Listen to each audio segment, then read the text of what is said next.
What's going on, everybody? Thank you for tuning in to Game Informer.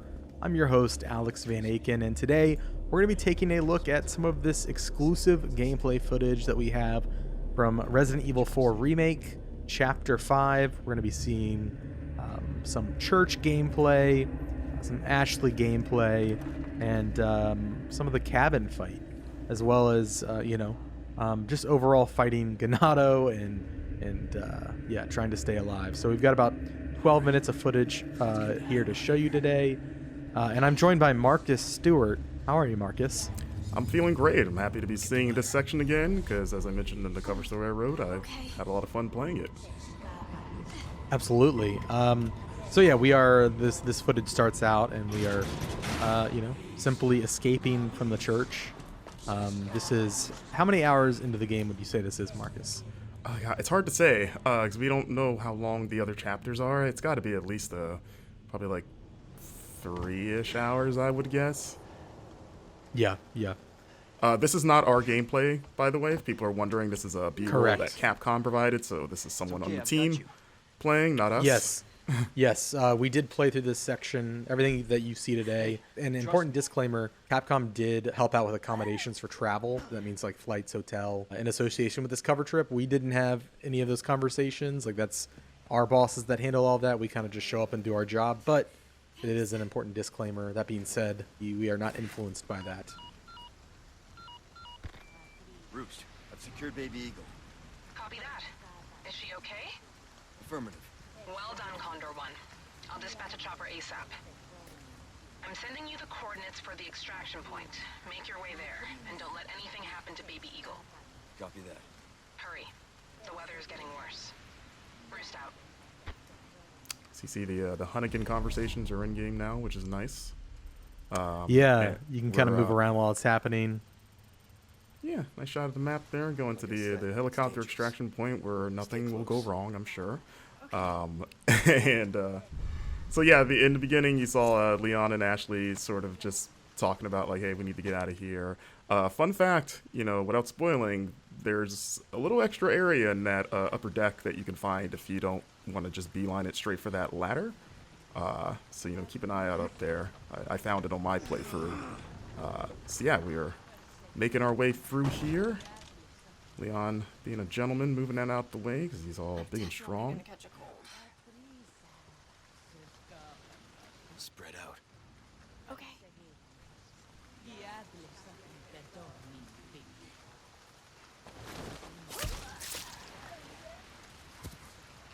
Come on. Okay. And yeah, this part was pretty fun to get through. I tried to get through it stealthily the first couple times.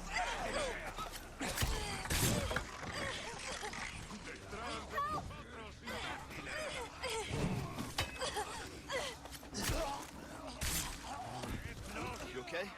Yeah. Spread out.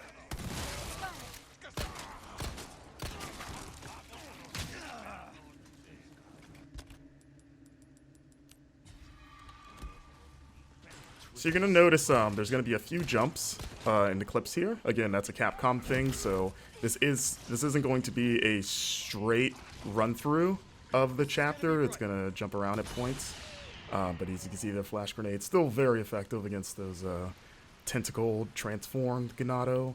As we enter the cemetery, you get a little bit of a taste of one of the side quests, which is sort of a spin on the cemetery puzzle. As you can see, you can still shoot birds' nests to get those precious eggs, or I guess a chicken egg that's in a bird nest in the tree. Don't ask me how that works.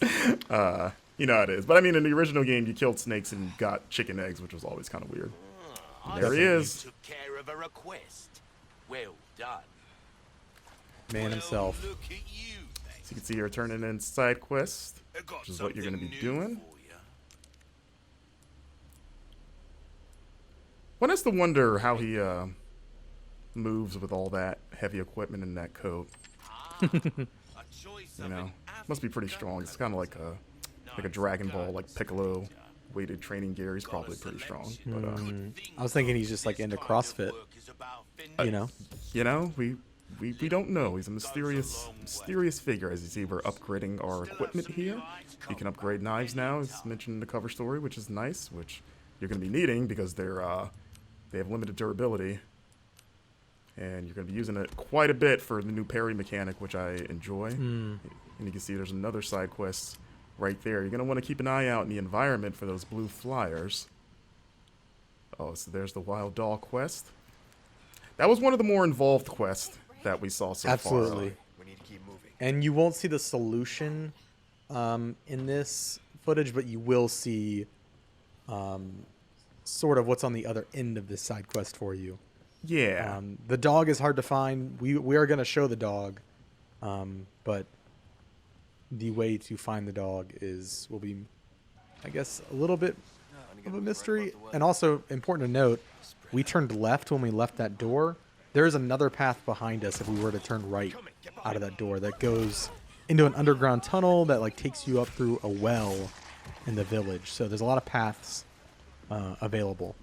Yeah, like when we both came through here, we just assumed just the way the camera's framed. We're like, okay, it's the only way to go. But yeah, one of the producers pulled us aside and was like, hey, check this out. And we were like, oh, okay. Not bad, right?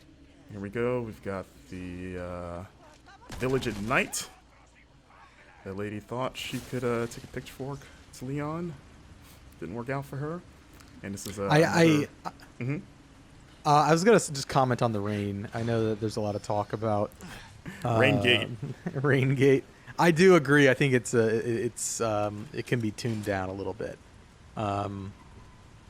It does feel like intentionally, like it is intentionally obfuscating the environment, and kind of adds to that tension. Like you can't see what you're shooting. I do agree, though. It's a bit much. And you know, it'd be great, Marcus, if there's like a rain slider. I'm kidding. Yeah. I just want a nice little downpour as we see. I love the lighting in this game. You know, like it just the bloom on the flashlight and just how dark everything is. Like it just makes especially like interiors like this. If we lift Ashley up to do her thing, get Leon up there. Yeah, it just makes the interiors creepier. Like that. Like the first time that owl made me jump because you just see the glowing eyes in the dark. Yeah. And you're like, oh my god, like what is that? I will say there were a couple times when I was playing the demo where I was kind of in a very dark environment and Leon wasn't pulling up his flashlight, which is kind of frustrating. So I'm just kind of like clambering around in the dark. It was mostly like outdoor. Oh, there he is. The dog. Look at that thing. It's got like a weird, almost like a scorpion tail. Now that I'm looking at it again. So yeah, Capcom also pointed out, for those wondering, that this dog is not the dog that Leon can rescue in the original game, because, you know, in this game he's presumably dead. So, you know, at the time we kind of were like, oh, maybe this is the dog, but they were very clear to point out, like, nope, different dog. And you're like, okay. But yeah, that dog fight is pretty hard. They also wouldn't definitively answer if it was the same dog in this game as in the old game. In terms of the one that's dead at the beginning of the game, they're like, maybe it's not the same dog, and it's like, okay. So you see a blue medallion up there as Leon takes it out. So you see it's 1 of 5. So I asked Capcom about that because in the original game it was kind of like 15 in the same area, and they said that that side quest reappears in different parts of the map. So you're going to be shooting. It sounds like you're going to be shooting medallions outside of just like the village area. And they just sort of like divided them into like batches of 5.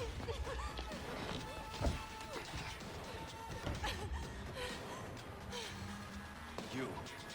Hey, listen, I talked earlier. Yeah, about that. Hey, I see you found your missing senorita. Senorita has a name, Miss Ashley. You are? Who are you? What are you doing here? Very good questions, unfortunately. Hide, now. Okay, it's game